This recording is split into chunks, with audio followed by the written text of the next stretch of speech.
हम लोग श्रीमद् भागवतम के तीसरे स्कंद के छठे अध्याय के 11 से 20 श्लोक पढ़ेंगे। आज थोड़ा सा स्पीड तेज रहेगी, सारे श्लोक ऑलमोस्ट एक जैसे हैं।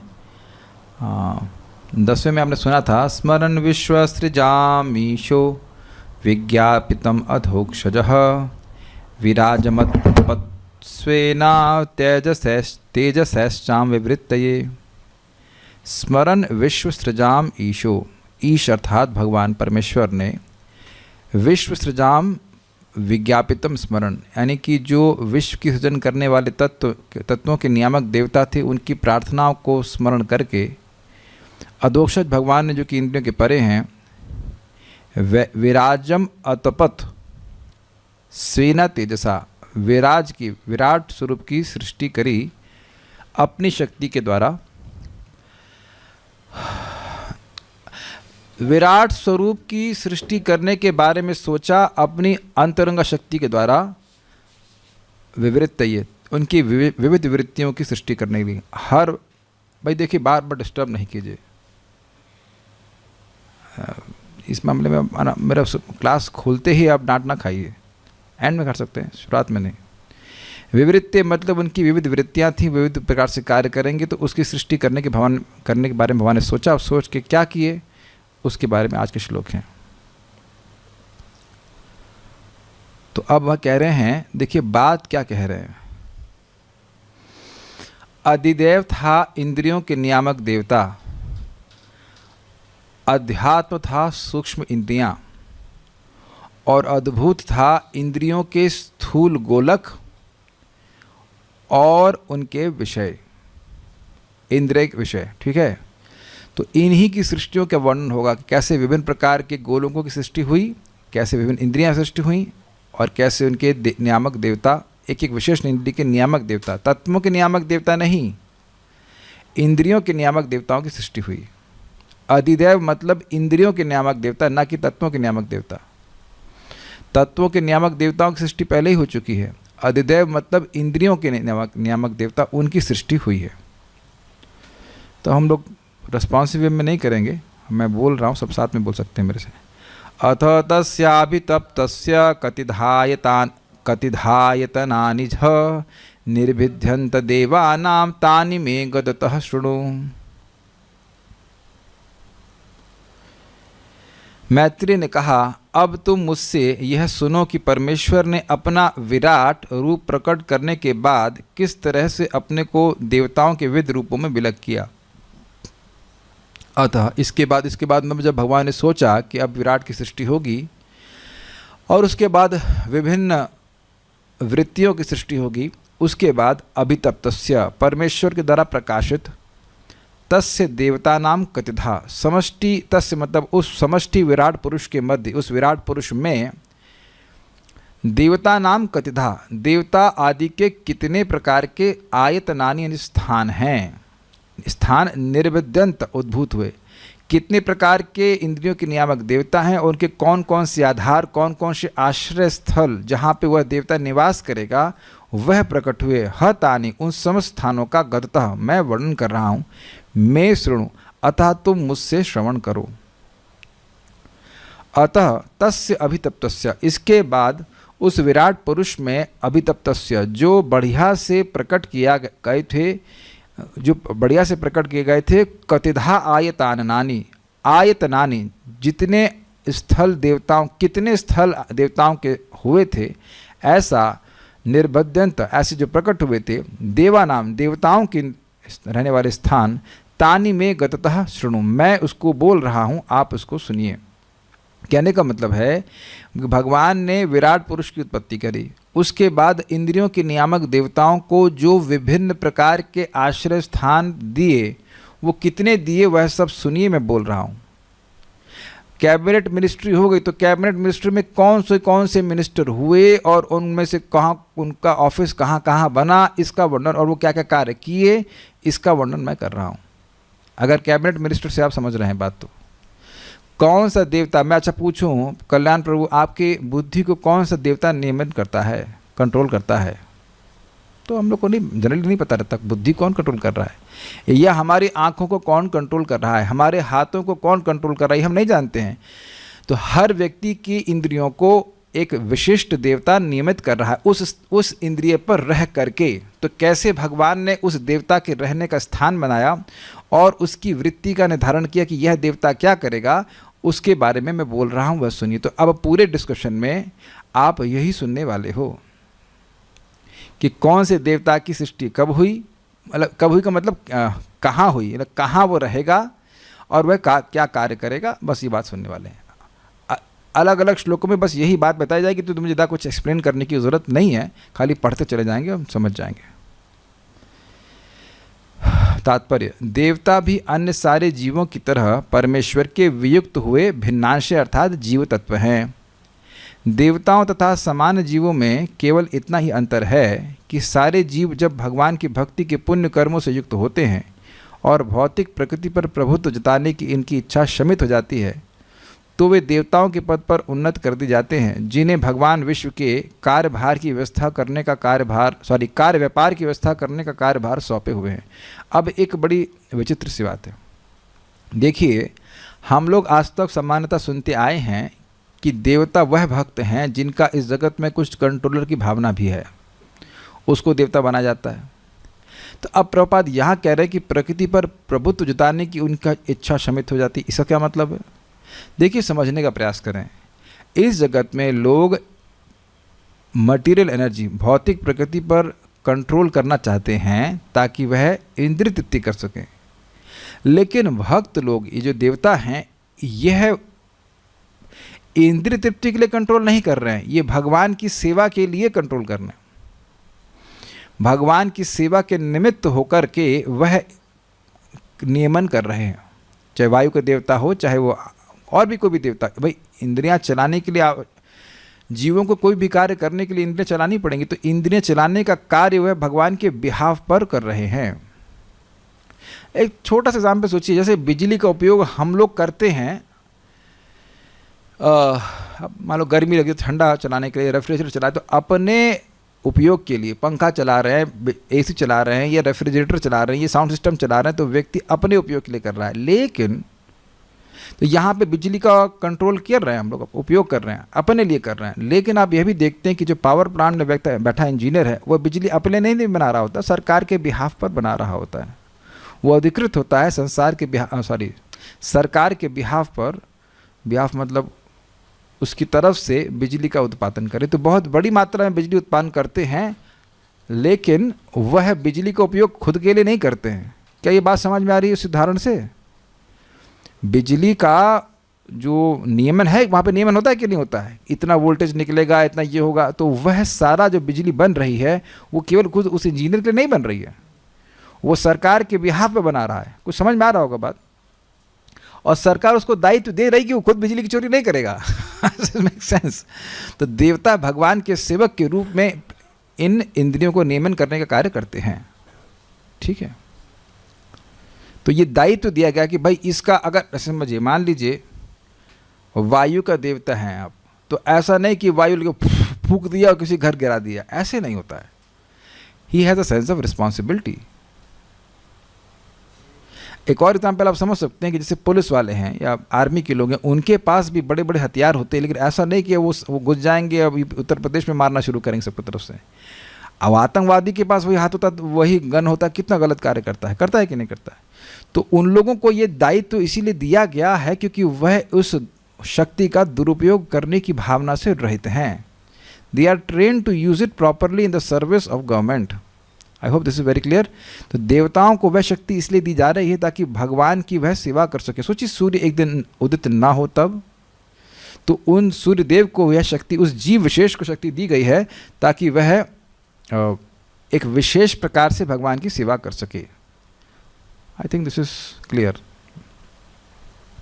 लेकिन इसमें वह बात आपको जोड़ के चलनी पड़ेगी कि भाई अब क्या सभी भक्तों को देवता बना दिया जाता है? तो नहीं, कुछ लोग ऐसी इस प्रकार से सेवा करना चाहते हैं, इसलिए उनको देवता बनाया जाता है। बहुत से भक्त अब इस जगत से कोई इंटरेस्ट नहीं रखते, ना उनको देवता बनना है ना कुछ बनना है, उनको भगवान के पास जाना है। तो ऐसा नहीं कि हर व्यक्ति देवता बनेगा, हर भक्त देवता नहीं बनेगा, लेकिन हर देवता भक्त है। Is it okay? हर भक्त देवता नहीं बनेगा, अब हर व्यक्ति सूर्य नहीं बन रहा है, लेकिन किसी की कुछ ऐसी इच्छा है कि भगवान की ऐसी हम सेवा करें और भगवान का भक्त भी है, तो भगवान उसको इस प्रकार से देवता बनने का पोस्ट दे देते हैं, उसके बाद वो भगवान के पास चले जाते हैं। I think should be clear. ठीक है, अब यहाँ पे सबसे पहले अग्नि का प्राकट्य होता है, अग्निदेव का। तस्याग्निरास्यम निर्भिन्नम लोकपालो विशतपदम वाचा स्वांशीन वक्तव्यम यया सौ प्रतिपद्यते। इस श्लोक को अगर आपने ठीक से समझ लिया तो बाकी सारे श्लोक समझने में कोई कठिनाई नहीं होगी, लेकिन इसके लिए आपके पास श्लोक सामने होना चाहिए। ये इस आज कोई कथा नहीं है, इस कथा में कोई कहानी नहीं है, केवल साइंस की तरह पढ़ाता जाऊंगा, एकदम साइंटिफिक है। एक श्लोक समझ में आ गया तो बाकी सारे श्लोक समझने में कोई भी कठिनाई नहीं होगी।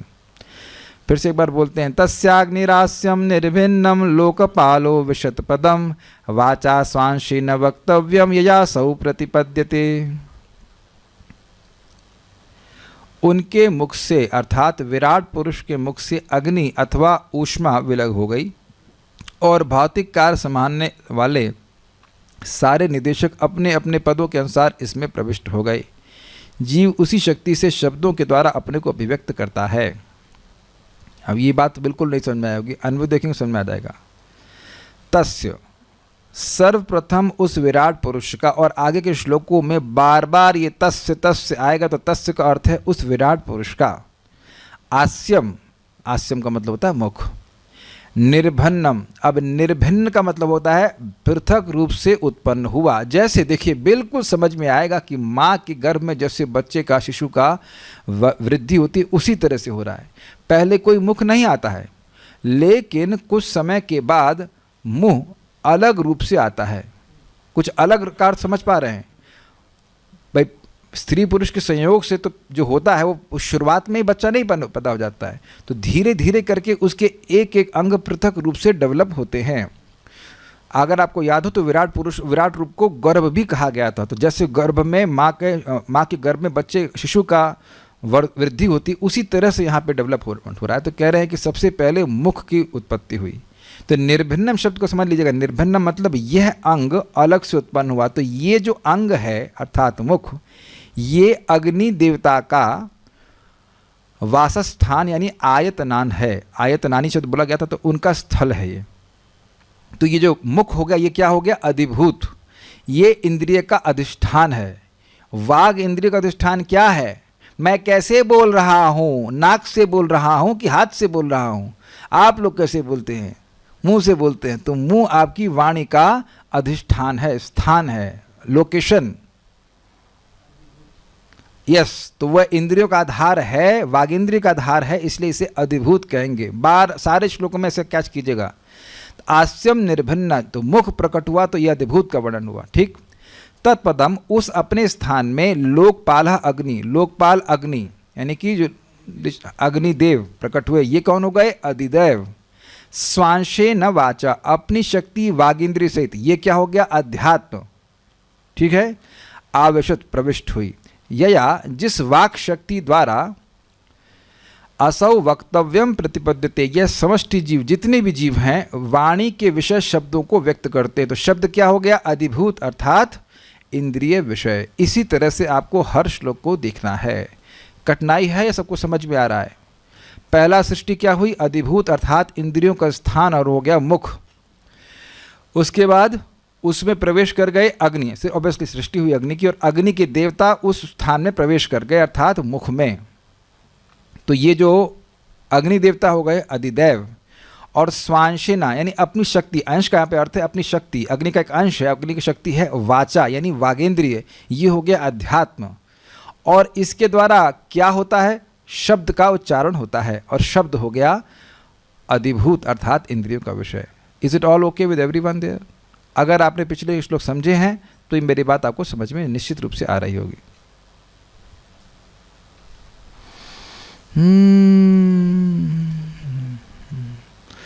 कोई तो स्टोरी सुनाई। स्टोरी सुना तो रहा हूँ, अग्निदेव की उत्पत्ति कैसे हुई ये स्टोरी ही है। लोग बहुत टेंशन में दिख रहे हैं, तो क्या करूँ मैं? दशम स्कंद पे चलें, रुक्मिणी की शादी कराए कृष्ण से या गोपाल का जन्म करवाएं? अभी क्या करें?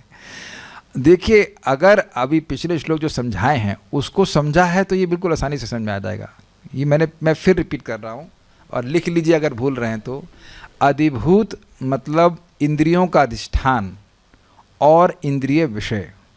अध्यात्म मतलब इंद्रियों के सूक्ष्म इंद्रियां, और अधिदैव मतलब इंद्रियों के नियामक देवता। इन्हीं का वर्णन हो रहा है। अधिदैव, अधिभूत और अध्यात्म की सृष्टि भगवान ने कैसे करी, इसी का डिटेल में विस्तार हो रहा है। आपने सुना था कि आत्मशक्ति अधिभूत, अध्यात्म और अधिदैव के रूप में 3 प्रकार से विभाजित हुई थी, और लिंक यही चल रहा है कि इनका किस प्रकार से भगवान ने विस्तार किया, उसी को मैत्रेय मुनि यहाँ समझा रहे हैं।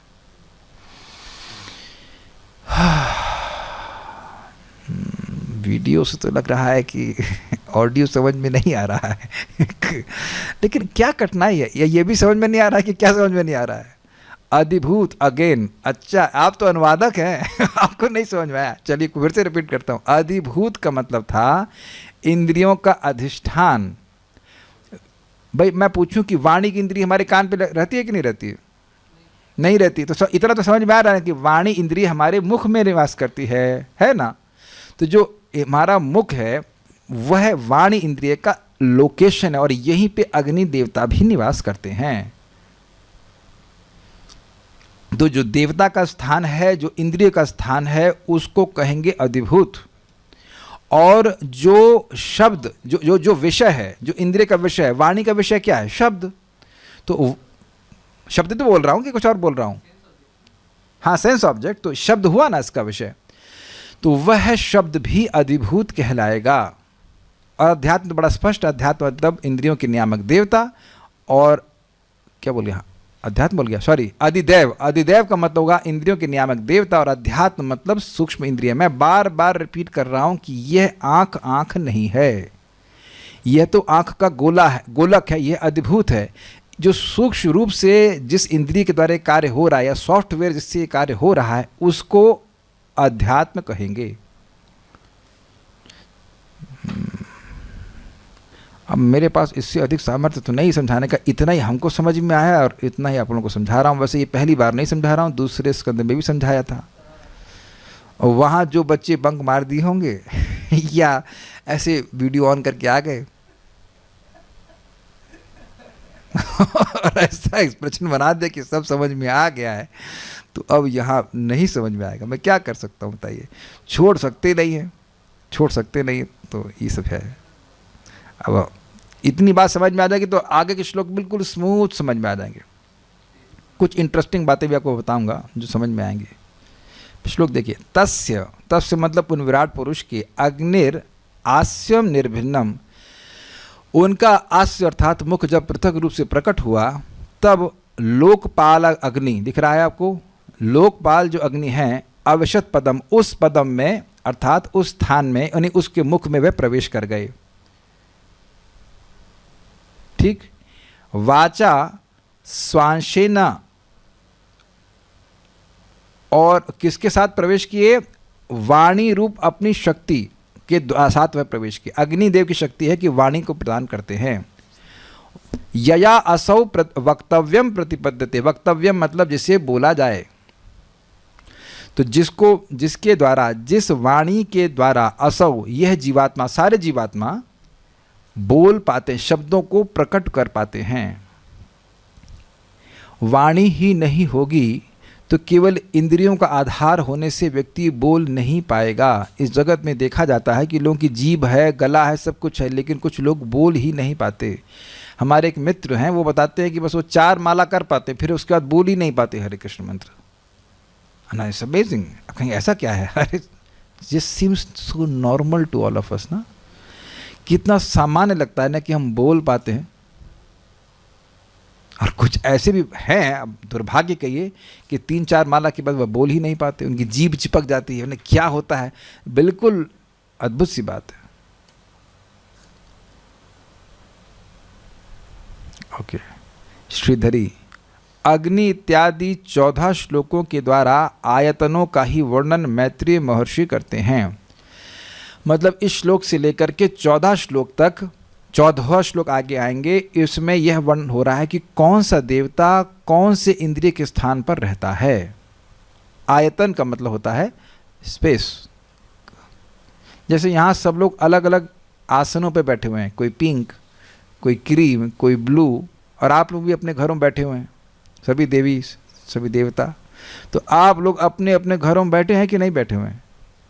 तो मैं उसका वर्णन करने लग जाऊँ, सबका इसका एड्रेस ये है, उसका एड्रेस ये है, तो ऐसे वो एड्रेस बता रहे हैं कि कौन से देवता इस शरीर में कहाँ निवास करते हैं। सरस्वती जी कहाँ, सुना होगा सरस्वती जी वाणी में निवास करती हैं। यस, यह सम आइडिया। बुद्धि के नियामक देवता हैं, ब्रह्मा जी भी कहते हैं, और अहंकार के नियामक देवता हैं शिव जी। सब आप सुनने वाले हैं आगे।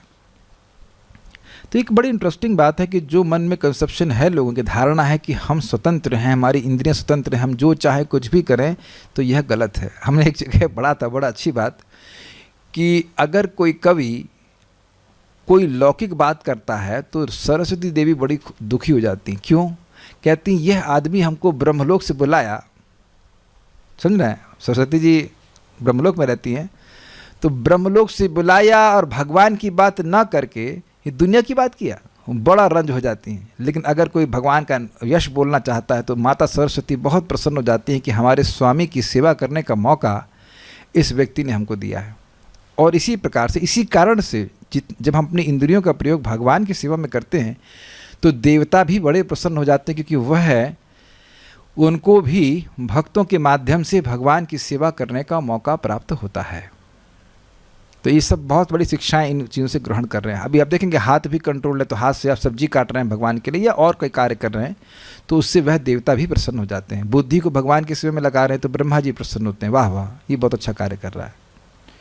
श्रीधरी, तो ये समझ गए आयत श्रीधरी का ये पॉइंट आपको समझ में आ गया होगा। सारे देवता कहाँ निवास करते हैं, इंद्रियों के कौन से नियामक देवता और वो कहाँ निवास करते हैं, इसका वर्णन वह कर रहे हैं। ओके, सर्वप्रथम उस विराट का मुख प्रकट हुआ,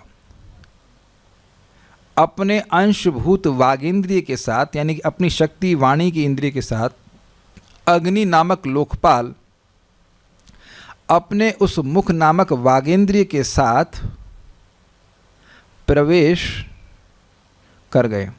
उस वागेंद्रिय के द्वारा ही जीव बोलने का काम करता है। सब जगह जो पृथक रूप से प्रकट होता है वही अधिष्ठान है जो अधिभूत है। अर्थात मुख प्रकट हुआ, कर्ण कान का आधार प्रकट हुआ, वो जो अलग अलग रूप से प्रकट हो रहा है वह अधिष्ठान है और वही अधिभूत है। जैसे इमेजिन कीजिए कि हमारे कान डेवलप नहीं हुए हैं, केवल मुंह डेवलप हुआ है। Can you imagine like this? और उसके बाद प्लुप कान बाहर आ गए, है ना, प्लुप आँख बाहर आ गई, ऐसे करके हो रहा है कुछ। अब इससे अधिक तो मैं नहीं समझा पाऊँगा। चेहरा है मान लीजिए, और अभी आँख आई नहीं है, कान आए नहीं है, तो अब पहले मुंह आया, फिर पृथक रूप से कान है। ये दिख रहा है कि कान पृथक रूप से है कि नहीं दिख रहा है? सबके कान अलग से है कि नहीं? नहीं समझा रहा? कान है ना अलग, तो कान अलग से निकले हैं, वो अलग कार्य भी कर रहे हैं, अलग से प्रकट हो रहे हैं। तो इस प्रकार से एक एक करके अंग प्रकट होता जा रहा है और वही अधिष्ठान है इंद्रिय का और वही अधिभूत है। अग्नि आदि आदिदेव हैं, वाणी आदि इंद्रियां जो हैं वह अध्यात्म है तथा शब्द से अधिभूत को कहा गया है।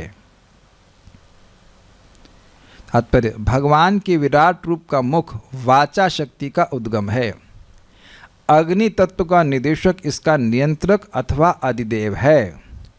अभिव्यक्त वाणियां आध्यात्म या शारीरिक कार्य हैं, मतलब वागेंद्रिय, और वाणियों की विषय वस्तु अधिभूत तत्व या भौतिक उत्पादन है। क्लियर समझ में आ गया? अब ये समझ में आ गया तो सारी बातें आगे समझ में आ जाएंगी। अब ये कितना सत्य है वो तो भक्त जानते हैं, लेकिन कुछ लोग ऐसा कहा जाता है कि जिनका पित्त अधिक होता है वो बोल अधिक पाते हैं। It has something to do with your agni. कभी कभी यह भी कहा जाता है Mangal which is hot planet which is associated with your vani, something ऐसे कुछ में बता रहे थे कि किसी के वाणी के स्थान में मंगल होता है तो वह बोलने में बहुत दक्ष होता है। I think this is correct. तो उसका कुछ मंगल ग्रह का संबंध अग्नि से भी है। आई हैव नो आइडिया, हम इसको आप इसे प्रमाण मत दीजिएगा, हमने सुनी बातों को बता रहा हूँ। मैं कोई एस्ट्रोलॉजर नहीं हूँ, लेकिन ऐसा मैंने सुना है कि किसी व्यक्ति के वाणी के स्थान पर मंगल होता है, means kind of associated with heat, तो वह बोलने में बहुत दक्ष होता है। तो वो ग्रह का प्रभाव ऐसा होता है कि व्यक्ति बोल पाता है, नहीं तो लोग बहुत बार नहीं बोल पाते हैं। बहुत बार ऐसा होता है कि समझ पाते हैं लेकिन बोल नहीं पाते। तो एक रेफरेंस आया है कि प्रभावशाली और तेजस्वी वाणी रहती है, अग्नि उसमें रहती है। तो बेसिकली अग्नि के द्वारा व्यक्ति बोल पाता है, ये बात। कुछ लोग बड़े चुप चुप से होते हैं, तो ऐसा लगता है कि उनकी अग्नि मंद होगी, something of that sort. So will go forward. अब उसी तरह से आगे क्या होता है देखिए, निर्भिन्नम तालु वर्णो लोकपालो विशद हरे जिव्यांशी न च रसम यया असौ प्रतिपद्यते। जब विराट रूप का तालु, अर्थात तालु मीन्स पैलेट, इंग्लिश में पैलेट बोलते हैं, पृथक रूप से प्रकट हुआ तो लोकों में वायु का निर्देशक वरुण उसमें प्रविष्ट हुआ, जिससे जीव को अपनी जीभ से हर वस्तु का स्वाद लेने की सुविधा प्राप्त है। अब तो बिल्कुल स्पष्ट समझ आ रहा होगा। हरे, अब यहाँ भगवान हरि कैसे आ गए? एक भक्त को बड़ी तकलीफ थी, विराट रूप है कि भगवान है। तो यहाँ देखिए हरि का अर्थ है यहाँ पे विराट रूप है, क्योंकि ये भगवान का आदि अवतार इस जगत में कहा है। यद्यपि भौतिक है लेकिन भगवान का अवतार कहा जा रहा है, इसलिए इसको हरे कहा जा रहा है।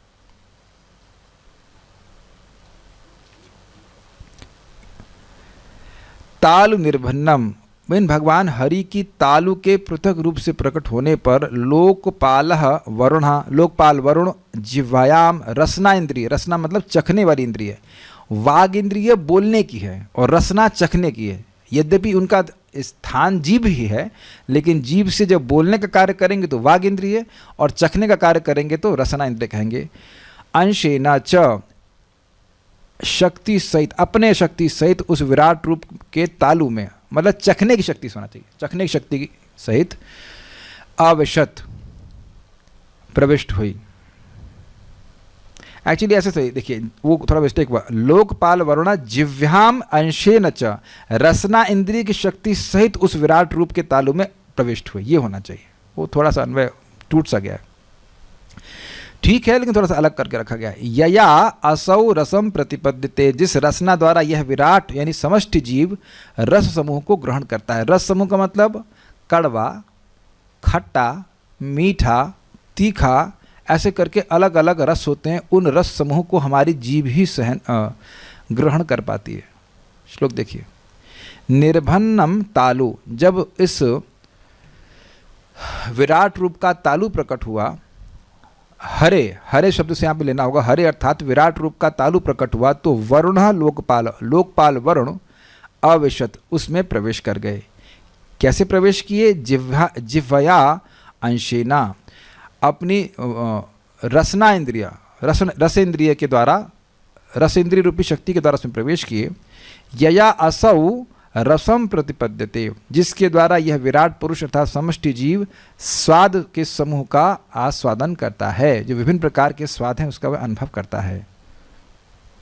एक भक्त पूछ रहे हैं, एक बार फिर से वाक शक्ति, नियामक देवता और वाणी, इन तीनों को टेक्निकल टर्म्स में समझा दीजिए, अधिभूत, अधिदेव और अध्यात्म। तो फिर से समझा रहे हैं, देखिए, इंद्रियों का नियामक देवता हुआ अधिदेव, अधि मतलब अधिष्ठाता, वह देवता जो इंद्रियों को संयमित कर रहा है।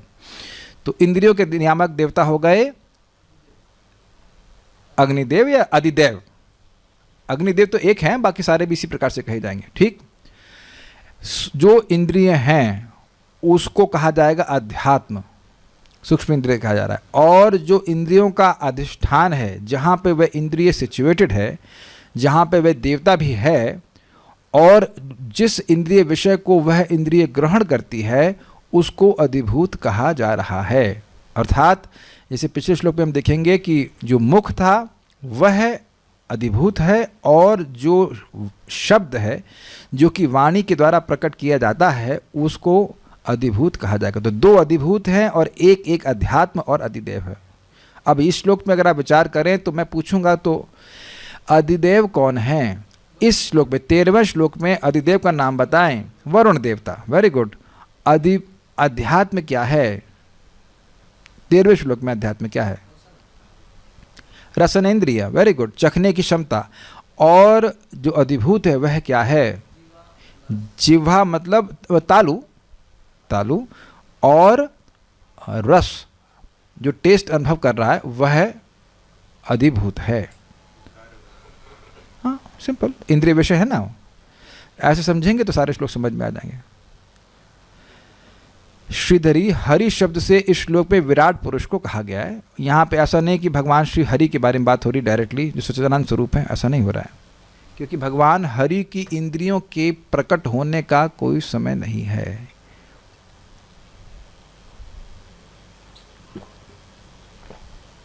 चलिए आगे पढ़ते हैं। अब बहुत इजी है, अगर पहला श्लोक समझ में आ गया, दूसरा समझ में आ गया, तो आगे तो बहुत आसानी से समझ में आ जाना चाहिए। निर्भिन्ने अश्विनौ नासे विष्णोराविशतां पदं घ्राणेनांशेन गंधस्य प्रतिपत्तिर्यतो भवेत्। जब भगवान के दो नथुने पृथक प्रकट हुए, एक नथुना दूसरा नथुना, तो दोनों अश्विनी कुमार उनके भीतर अपने अपने पदों पर प्रवेश कर गए। इसके फलस्वरूप जीव हर वस्तु की गंध सूंघ सकते हैं। तो बताइए स्थान क्या हुआ इस अनुवाद के अनुसार? प्रश्न नंबर 1, आदिदेव कौन है इसमें? दोनों अश्विनी कुमार। Very good. अध्यात्म क्या है?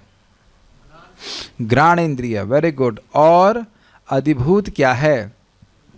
दोनों नासिका और स्मेल। यस, गंध, गंध है। इजी है, बहुत इजी है। तो चलिए देखिए, अन्वय देख लेते हैं। विष्णु, अब विष्णु क्यों कहना है? कैसे भगवान विष्णु का अर्थ है जो हर जगह रहते हैं, तो विष्णु भी यहाँ पे विराट पुरुष को ही सूचित कर रहा है। सर्वव्यापी विराट के नासे, दोनों नासिकाओं के निर्भिन्न पृथक रूप से उत्पन्न होने पर अश्विनो घ्राणेन अंशेना, दोनों अश्विनी कुमार अपने अंश घ्राणेन्द्रिय सहित आविष्टाम प्रविष्ट हुए। बिल्कुल सब एक ही तरह से चलेगा। यतः गंधस्य प्रतिपत्ति ही भवेत, जिस घ्राणेन्द्रिय द्वारा गंध विषय के अनुभव की शक्ति उद्भूत हुई। नेक्स्ट, मेरे साथ में बोलते चले जाइए। निर्भिन्ने अक्षिणे त्वष्टा लोकपालो विशद विभो चक्षुषांशेन रूपाणाम प्रतिपत्तिर्यतो भवेत। एकदम वैसे चल रहे हैं सारे श्लोक। तत्पश्चात भगवान के विराट रूप की दो आंखें पृथक हो गईं।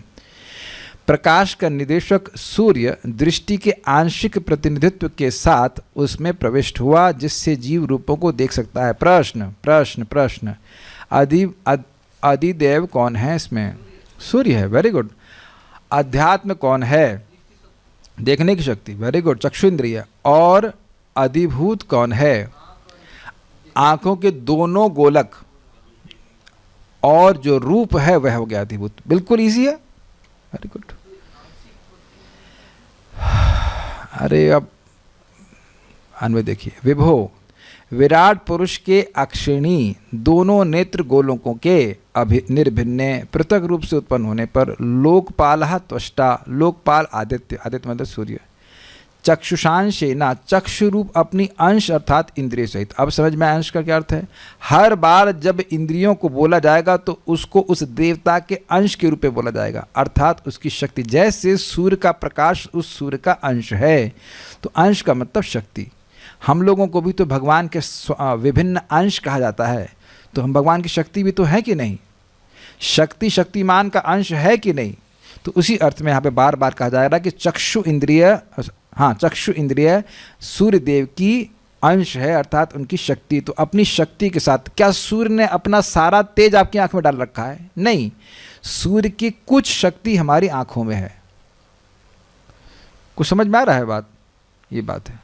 चक्षु रूप अपने अंश अर्थात इंद्रिय सहित अवश्य नहीं प्रविष्ट हुए। यतः रूपाणाम प्रतिपत्ति, जिस चक्षु इंद्रिय द्वारा रूप दर्शन उपलब्ध होता है। भवेत मतलब होता है। Easy.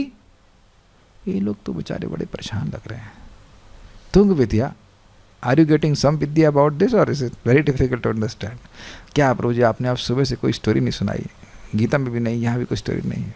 No stories. Anand Vardhan Prabhu, am I increasing your आनंद और giving you trouble? Hopefully it is getting across.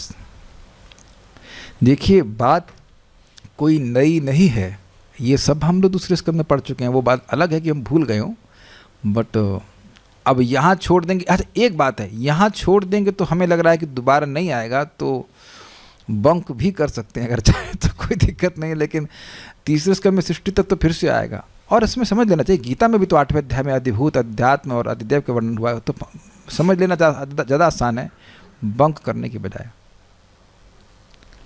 I think it is understandable, it's not that difficult, सारे श्लोक एक जैसे चल रहे हैं। अगला श्लोक देखिए, निर्भिन्नान्यस्य चर्माणि लोकपालो नीलो विशत् प्राणिनांशिन संस्पर्शम येनासौ प्रतिपद्यते।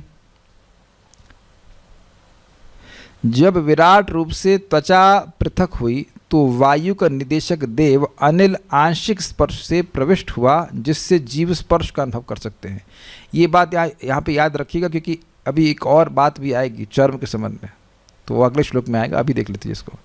अस्य, इस विराट रूप के चर्माणि निर्भिन्नानि, चर्म समूह पृथक रूप से उत्पन्न होने पर लोकपालो अनिलः, लोकपाल वायु सहित प्राणिनांशिना, अब ये इंटरेस्टिंग है, प्राण के समान समस्त देह व्यापी अपने अंश त्वग इंद्रिय सहित। अब ये बड़ी जबरदस्त बात है, यद्यपि यहाँ प्राण बोला जा रहा है, लेकिन इस प्राण के द्वारा त्वग इंद्रिय को समझना होगा। क्योंकि प्राण केवल चमड़ी पे ही रहता हो ऐसा नहीं है।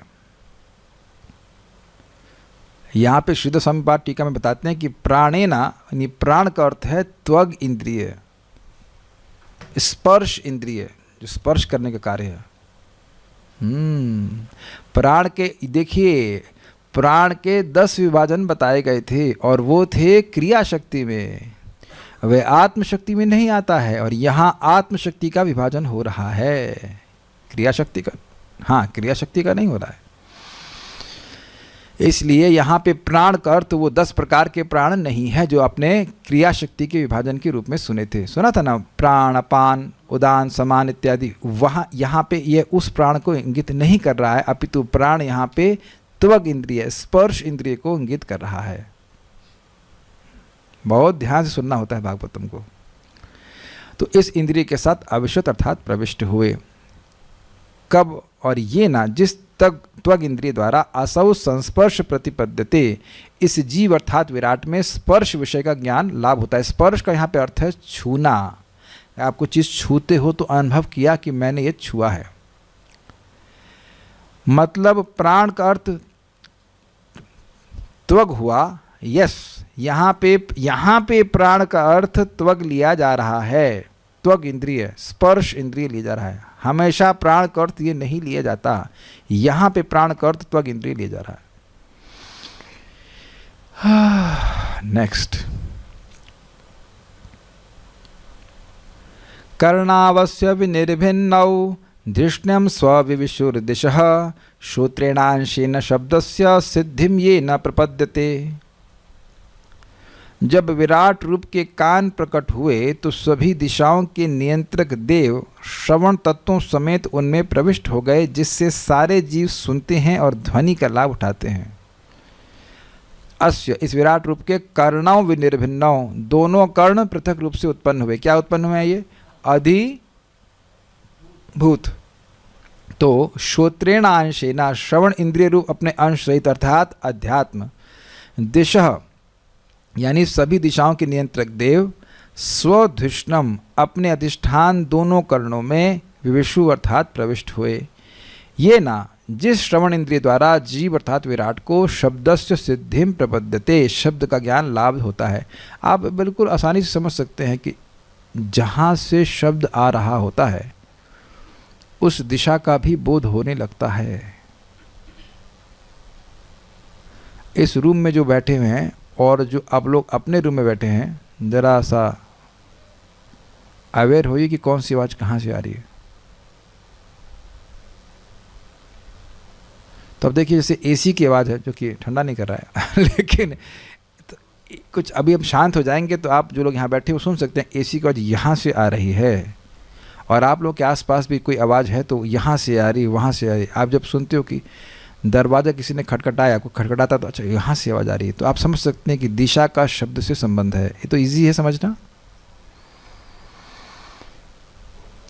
ये इजी है या नहीं है?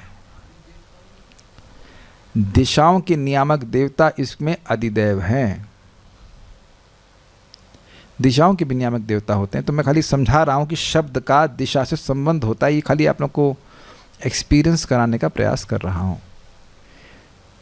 कभी भी आप आवाज़ सुनते हैं, कहीं दूर से सुनते हैं, ये आवाज़ कहाँ से आ रही है, तो तुरंत कुछ उस आवाज़ के द्वारा दिशा का निर्धारण कर लेते हैं। आपने सुना है कि दशरथ जी, वह दशरथ तो थे ना, हाँ, वह शब्द भेदी बाण चलाते थे।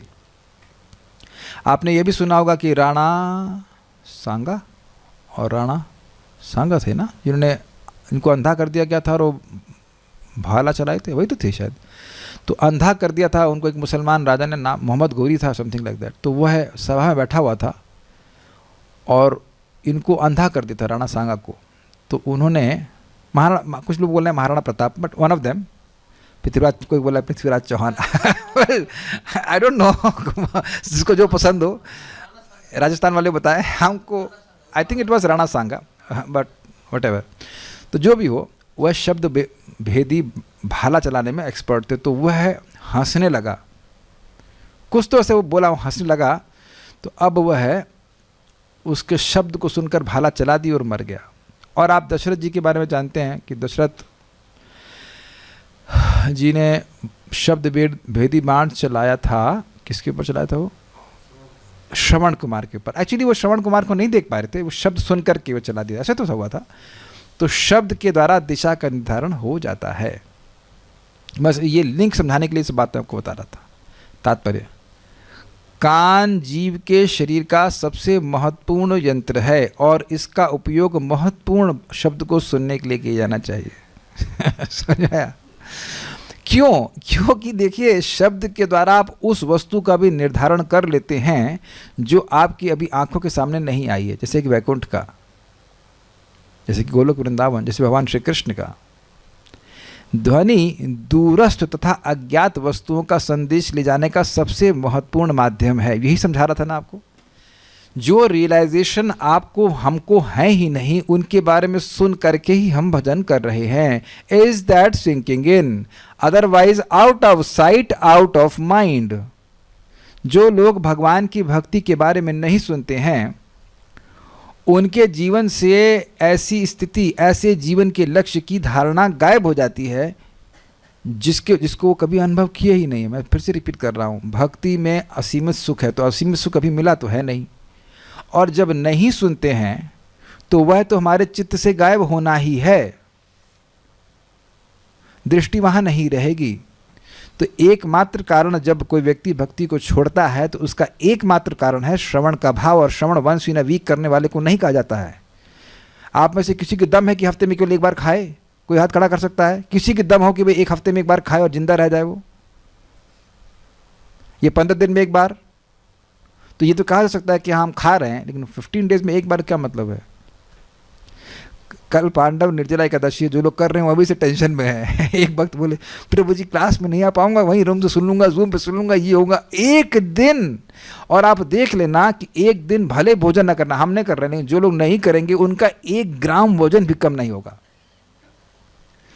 इतना चिंता होती है।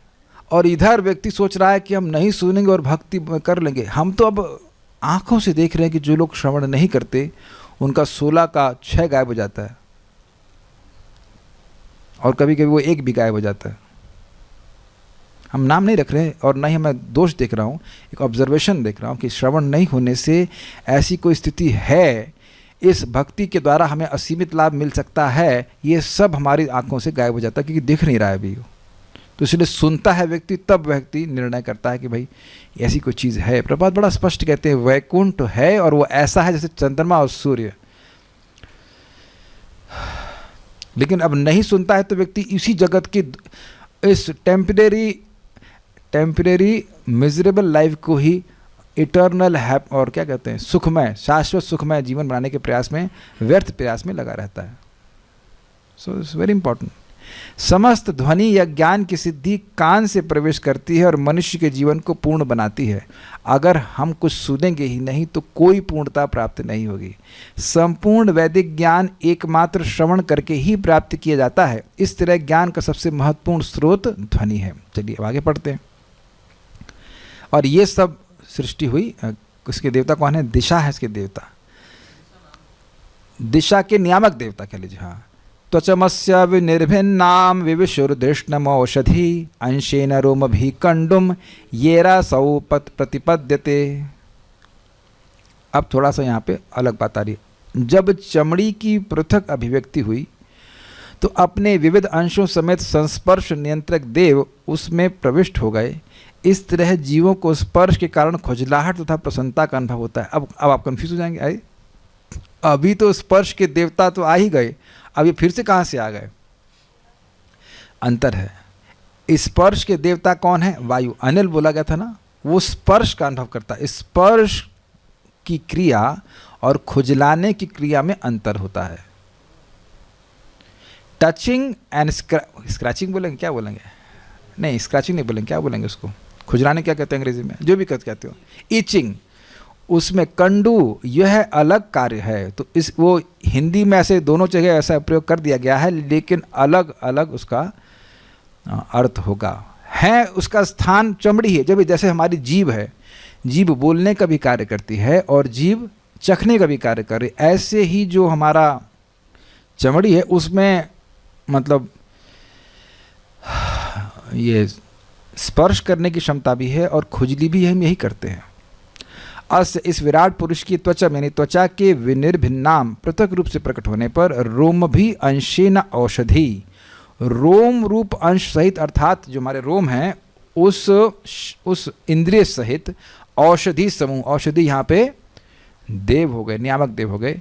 दिष्णम, अपने अधिष्ठान स्वरूप रोम कूप में। तो यहाँ इंटरेस्टिंग बात है कि जो रोम कूप है यानी रोम, जिस गड्ढे से हमारा रोम उत्पन्न होता है उसमें ये प्रवेश कर रहे हैं। और वायु किस में प्रवेश किए थे? त्वचा में प्रवेश किए थे। थोड़ा अंतर आ रहा है। रोमकूप यद्यपि हमारी त्वचा पे ही है, लेकिन रोमकूपों में ये देवता हैं जो खुजली के रिस्पॉन्सिबल हैं जिनको खुजली उठती है वो तो अगर कहा जाए। और जो स्पर्श करने वाले देवता हैं वो वायु हैं जो हमारी त्वचा पे निर्माण पड़ोसी हैं, ऐसे मान के चलिए कि त्वचा पे वायु और रोमकूप में औषधि नामक देवता निवास करते हैं।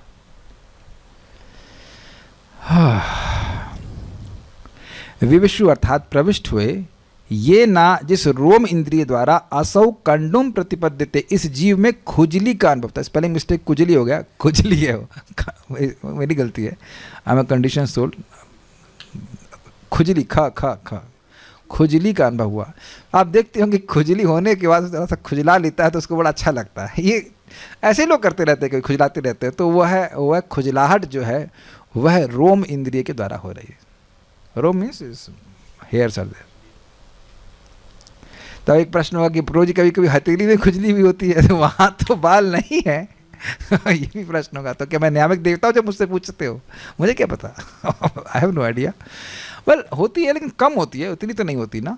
जितना खुजली आपको हाथ में और हर जगह होती है उतना क्या हथेली पे भी होती है? I am not sure. एक वक्त मीमांसा कर रहे कि भाई पोर्स तो हर जगह हैं, ये बात भी सही है। रोमकूप तो हर जगह है, इसमें तो बाल हो या ना हो, लेकिन रोमकूप तो हथेली में भी, तो हथेली से भी तो पसीना आ जाता है ना। Okay, so something of that sort. खुजलाहट, असौ कंडुम प्रतिपद्यते। तो इससे एक बात याद आ ही रही हमको, गावा कंडूय नाम कुर्यात गोग्रासम गो प्रदक्षिणम, गावा में प्रसन्नासौ गोपालपि प्रसिद्धति। जीव गोस्वामी जी कहते हैं कि गायों को यहाँ पे खुजलाने से, खुजलाना एक सुख है। तो यहाँ पे वो खुद तो नहीं खुजला सकते, तो खुजलाएंगे आप। यहाँ पे गायों को कुछ खाने के लिए देते हैं या उनकी परिक्रमा करते हैं, taking care of their horns ऐसा ना परिक्रमा कर रहे हैं उठा के फेंक दें, वह भी नहीं होना चाहिए, लेकिन थोड़ा ध्यान देना होता। तो ऐसा करने से गाय प्रसन्न होती हैं और कृष्ण भी प्रसन्न होते हैं। अब प्रश्न है कि श्लोक क्रमांक 18 में क्या क्या है भाई? अध्यात्म क्या है? अध्यात्म है रोम इंद्रियां, और खुजली है अधिभूत, रोमकूप है अधिभूत, और अधिदैव हैं औषधि। ओके, मेरे ख्याल से कोई अच्छा हो कि कोई भक्त मेहनत करे, मैं नहीं करने वाला, कर सकता नहीं, करूँगा नहीं कि चार्ट बना दे इसका इसका, लेकिन आप जानते हैं इतनी मेहनत हम नहीं करने वाले हैं। तो आप में से कोई अगर समझ गया तो चार्ट बनाओ, हम सबको चार्ट दिखा देंगे। ओके, हम नहीं करने वाले, हम नहीं करने वाले। समबडी, इससे उसको भी कम से कम समझ में आ जाएगा कि क्या है। श्रीधरी, इस श्लोक में त्वचा शब्द से चमड़े को कहा गया है। त्वगिंद्रिय के ही स्थान के भेद से दो विषय हो गए, समझ में आ गया? वही त्वगिंद्रिय है, उसमें दो अलग स्थान भेद हो गए। खुजली और स्पर्श देवता की भिन्नता के ही कारण यहाँ पर दो नाम बतलाए गए हैं। इस अर्थ की व्याख्या दूसरे स्कंद में ही की जा चुकी है, जिसको सारे स्टूडेंट भूल चुके हैं। सब बहुत से लोग लग रहा है एकदम नई बात बता रहे हैं, क्या बात है भाई, वाह वाह वाह, लेकिन ये सब दूसरे स्कंद में आ चुका है। तात्पर्य, इंद्रिय बोध के दो मुख्य अंग हैं स्पर्श तथा खुजली। ये दोनों ही चमड़ी तथा शरीर के रोमों द्वारा नियंत्रित होते हैं। श्रील विश्वनाथ चक्रवर्ती के अनुसार स्पर्श का नियंत्रक देव शरीर के भीतर चलने वाला वायु है, और उसका शब्द आया था अनिल नाम से, और शरीर के रोमों का नियंत्रक देव औषधि है, औषधिया। चमड़ी के लिए बोध का विषय स्पर्श है और शरीर के रोमों का बोध विषय खुजली है, इंद्रिय विषय। क्लियर है? 19वां, शरीर के रोमों का, ये रोम को इंग्लिश में क्या कहते हैं? बॉडी हेयर ना,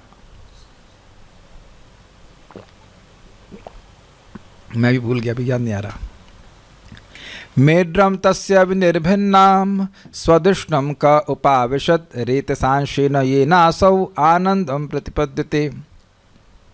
जब विराट रूप के जननांग पृथक हो गए तो आदि प्राणी प्रजापति, यानी ब्रह्मा जी कहा जा रहा है, अपने आंशिक वीर्य, वीर का मतलब है उपस्थ इंद्रिय समेत उनमें प्रविष्ट हो गए, और इस तरह जीव यौन आनंद का अनुभव कर सकते हैं। तस्य उस विराट पुरुष की मेड्रम विनिर्भिन्नम, उपस्थ इंद्रिय पृथक रूप से जनित हो जाने पर, अर्थात अधिभूत।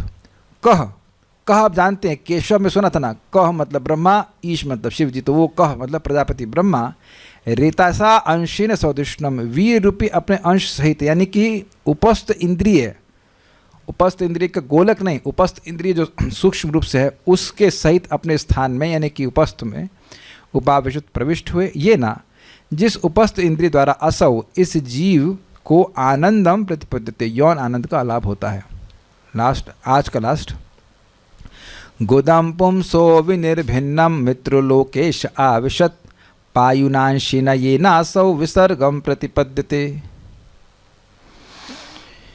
बड़ी कंफ्यूजिंग बात यहाँ पे आएगी, अभी देखते हैं। फिर विसर्जन मार्ग पृथक हुआ, अर्थात गुदा मार्ग पृथक हुआ, और मित्र नामक निदेशक विसर्जन के आंशिक अंगों समेत उसमें प्रविष्ट हो गया। इस प्रकार जीव अपना मल मूत्र विसर्जित करने में सक्षम है। प्रभुपाद ने दूसरे स्कंद में ये इस प्रकार का श्लोक आया था, तो वहाँ कहे थे कि जब मल मूत्र त्यागने के संबंध में भी जीव कंट्रोल है, तो बाकी विषयों में तो कहना ही क्या। मुझे याद है बात वहाँ पे बोली गई थी। अब यहाँ कन्फ्यूजिंग बात आएगी, मैं बता रहा हूँ। पुंसा विराट पुरुष के, गुदम विनिर्भिन्नम, मल द्वार के पृथक रूप से ज्वरित होने पर, अलग से प्रकट होने पर, अर्थात अधिभूत की सृष्टि होने पर, पायुनांशेना, अपने अंश पायु इंद्रिय, पायु इंद्रिय का मतलब होता है मल त्याग करने की इंद्रिय, लोकेश मित्र अधिदेवता रूप लोकपाल सूर्य। अब हमको यह नहीं समझ में आ रहा है, ऑल्दो सूर्य को नमस्कार करते एक मंत्र आता है ओम मित्राय नमः, तो सूर्य का नाम मित्र तो है, लेकिन सूर्य तो अभी हमने सुना कि वे आँखों को कंट्रोल कर रहे हैं, और यहाँ अब सुन रहे हैं कि वह गुदादार को कंट्रोल कर रहे हैं। तो ये बात समझ में नहीं आ रही है कि यहाँ पे मित्र को सूर्य क्यों कह रहे हैं, मुझे नहीं समझ में आई बात, लेकिन ऐसा है तो मैं उसको यथावत रख रहा हूँ। इसको बार दूसरे स्कंद में फिर देखना पड़ेगा कि वहाँ पे क्या था। वहाँ यम का भी अधिष्ठान बोला गया था जो मृत्यु कंट्रोल करते हैं, और मित्र भी थे, तो वहाँ मित्र का मतलब था कि मित्र नामक देवता। तो अब यहाँ मित्र को सूर्य के रूप में क्यों कह रहे हैं, नहीं समझ में आ रहा है। इस सूर्य देवता मल निकास के कार्य को नहीं कंट्रोल करते, वो आँखों को कंट्रोल करते हैं। So still not clear to me. ये ना, जिस पायु इंद्रिय द्वारा असौ विसर्गम प्रतिपद्यते, इस जीव की मल परित्याग रूप कर्म संपादित होता है। तो बड़ा स्पष्ट है। आगे की इंद्रियों के बारे में और देवताओं के बारे में हम कल सुनेंगे। अब 20 एक और है, नहीं इसके बाद नहीं। अधिभूत है मल द्वार, और उसके बाद वो जो क्या कहेंगे, दूसरा क्या होगा, एक मिनट रुकिए, जो विसर्ग की क्रिया है तो उसी को वहाँ पे अधिभूत कहा जाएगा। मल परित्याग रूपी कर्म है, उसको संपादित करता है। जैसे शब्द बोला जा रहा था, उसी तरह मल त्याग की जो क्रिया है उसको अधिभूत कहा जाएगा। अध्यात्म तो मित्र हैं, और अधिभूत दूसरा अधिभूत है कि जो मल त्याग का द्वार है, जो अधिष्ठान है। Okay, so will continue tomorrow some of this and more of it. I'll stop now. Shrimad Bhagavatam की जय, श्रील प्रभुपाद की जय, निताई गौर प्रेमानंदे। एक भक्त कह रहे हैं कि सूर्य का एक नाम मित्र है। हाँ मुझे पता है, लेकिन सूर्य देव मल निकास के कार्य को कंट्रोल करते हैं, ये थोड़ी अजीब सी बात लग रही है। ऐसा नहीं होता, वो आँख को कंट्रोल करते हैं। So will stop.